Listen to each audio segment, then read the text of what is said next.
Will Jaden Springer be on the Boston Celtics post the NBA trade deadline? We're about a week and a half away from February 6th, which is the end of all trades for the 2024-25 NBA season. And before this, Jaden Springer was really the only name you could talk about that actually made the most sense to trade at that deadline. He's a $4 million player, doesn't really play that much for Boston. It seemed like a very easy move for Brad Stevens to push off of. But then Springer did the unthinkable. He made Brad Stevens' life a lot harder by proving he can be a defensive threat for Boston in the crunch time. This is exactly what he did against the Los Angeles Clippers a few nights ago when he came in and just completely flipped the narrative and helped the Celtics win in overtime against the Clippers on the road. So we're going to talk a little bit more about what Jaden Springer could possibly provide to the Boston Celtics moving forward. Before I hop into that, let me ask you guys my first question here. Should the Celtics trade Jaden Springer? About a week ago, all of us would have said T for trade. But now some of you guys might have watched that game and said, damn, this guy actually could be a pretty good asset for us moving forward. So go on ahead and type T for trade, type K for keep, and we'll break down the rest you guys should know about Springer and what he could bring Boston moving forward. Because what he did against the Clippers, I mean, this was definitely something that caught a lot of people's eyes. You heard analysts talking about it, even Reggie Miller talked about it on TNT the next night when they were playing the Lakers because people were like, are we going to put Springer in? Is Springer going to come in and help us? Even though we ended up losing by like 25 points. Springer against the Clippers. And keep in mind, the Clippers were very, very thin. No James Harden, no Kawhi Leonard, no Powell, no PJ Tucker. It was definitely a thinner Clippers game, but he had a defensive rating of 80.2. He had a net rating of 12.2, way in the positive. Steals, 4 steals, and a very close ball game. 2 rebounds and 8 points. And out of those 8 points, 2 of those were very, very timely threes that helped the Boston Celtics grow their lead, which this game really never went more than 5 points back and forth. And what Springer was allowed to do is create a defensive spark for the Boston Celtics. There was no Drew Holiday. There was no Kristaps Porzingis in this game. And we knew that Springer offense really isn't his game. But the defensive side, what we've seen from Derek White and Drew Holiday is that if you are good at defense, you can start to add on that offensive aspect, which is what Springer did. Springer took that first 3. I'm like, oh, please, no. Then he drained it. I'm like, okay. Then by the next time he was open for a 3, I'm like, absolutely, Springer, you have to go light. Go for it. But the defense is what set him apart for the Celtics going up against the Clippers. And I could definitely see him having more of a role on the defensive side. Joe Mazulla just putting him in to cause some disruption, if anything, moving on in the NBA season. And Joe Mazulla also did talk a little bit about what he saw from Jaden Springer after that Clippers game. And I thought what he said just really summed up all of Joe Mazzulla's coaching methods up to this point. Hats off to him. I think one of the best things you could do in this league is to just deliver when your name is called, regardless of when it is. It's a credit to him and the work ethic that he has. I thought it was his defense, his physicality, his presence that changed the game for us. And I completely agree. We've seen this with Joe Mazulla before. Drew Peterson, Baylor Shireman, Jordan Walsh. When guys put in the effort off of the game floor, he rewards them by subbing them in for good minutes. And when he put Springer in, I'm going to be honest, I was like, Joe, buddy, what are we doing? We're down in a very close game against a top 5 Western Conference seed team. And I apologize. I was not aware of the defensive assets that Mr. Springer could have brought to the floor. And if there's one thing to know about what Jaden Springer did in that ball game, was he made Brad Stevens' life 10 times harder. In a roster filled with superstars, it's very hard to pick apart who you're going to trade and should we possibly make a trade? Should we maybe make a move for this guy? Springer was the clear-cut answer. A $4 million guy that you don't play on the Celtics. Then when they finally do play him, we're thinking, damn, should we play him even more? Should we actually decide to develop Springer for Boston moving forward like a Peyton Pritchard, like a Sam Hauser?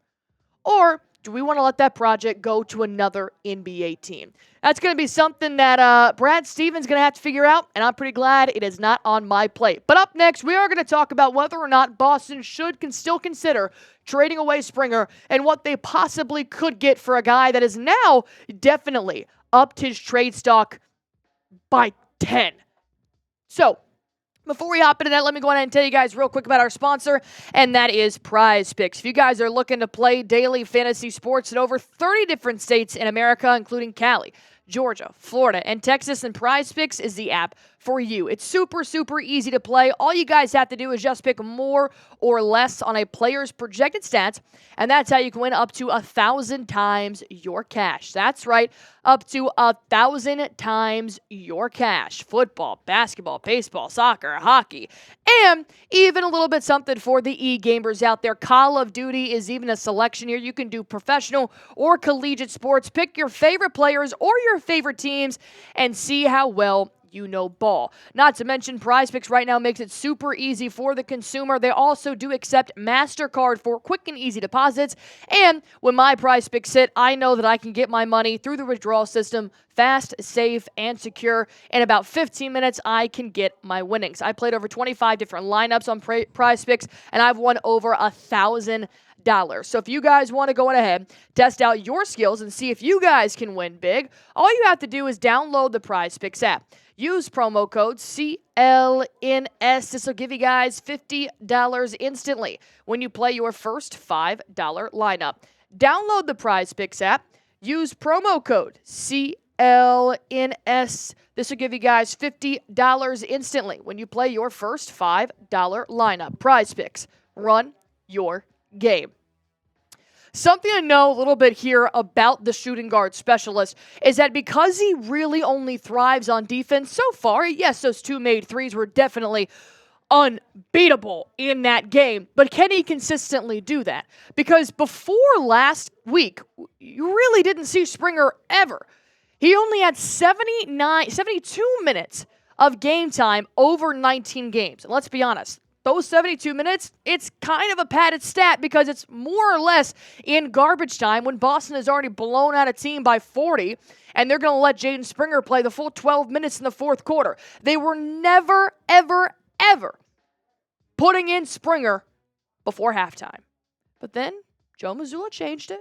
And he proved that when his name can get called, he can step up. And that is a part of being on the Stay Ready group. We've seen Peyton Pritchard, Sam Hauser, Luke Cornett, Neemias Queta. All of these guys have really adhered to the Stay Ready group, which is when my name's called, I'm going to uphold the standard that the Boston Celtics starters hold themselves to, and I'm going to do everything to help this team win. But I do have a question about Springer's abilities. While it was electric and it made me stay awake during a West Coast game watching in Central Time, can Jaden Springer consistently do this? He came in with adrenaline. He came into a very fascinating game.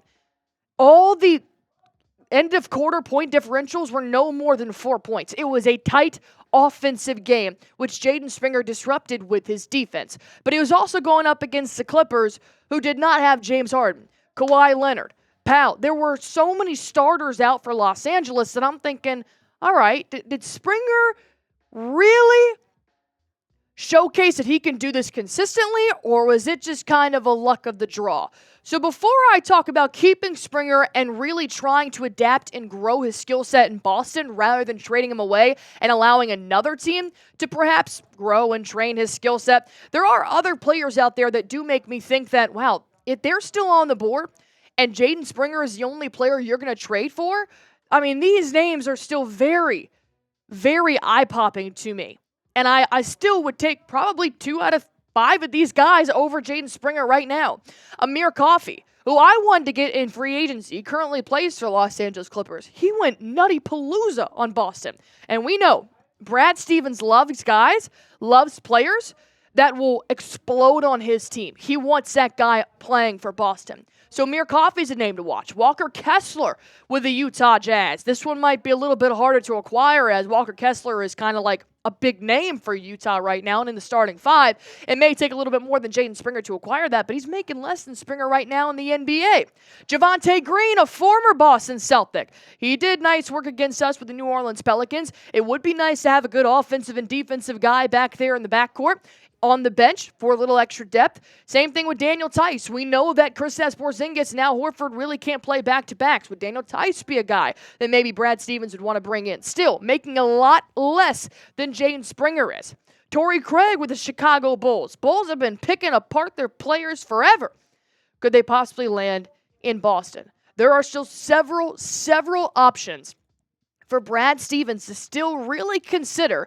And before this last week, I'm sure that any of these names, he would trade for any of these guys and give away Springer. But now that Springer has shown us what he can do, Brad Stevens has to really consider, is this a project I want to invest in? Personally, for me, even though I'm not the GM, just the host of Celtics Today by Chat Sports, I need to see a little more consistency from Springer. One game is not going to cut it for me. It was a fantastic game, don't get me wrong. But if Mazulla starts relying on him before halftime in the first rotation of ball games, and he's still producing these kind of defensive ratings, net ratings, then yeah, we can make this video in the future, and I can definitely have a change of opinion.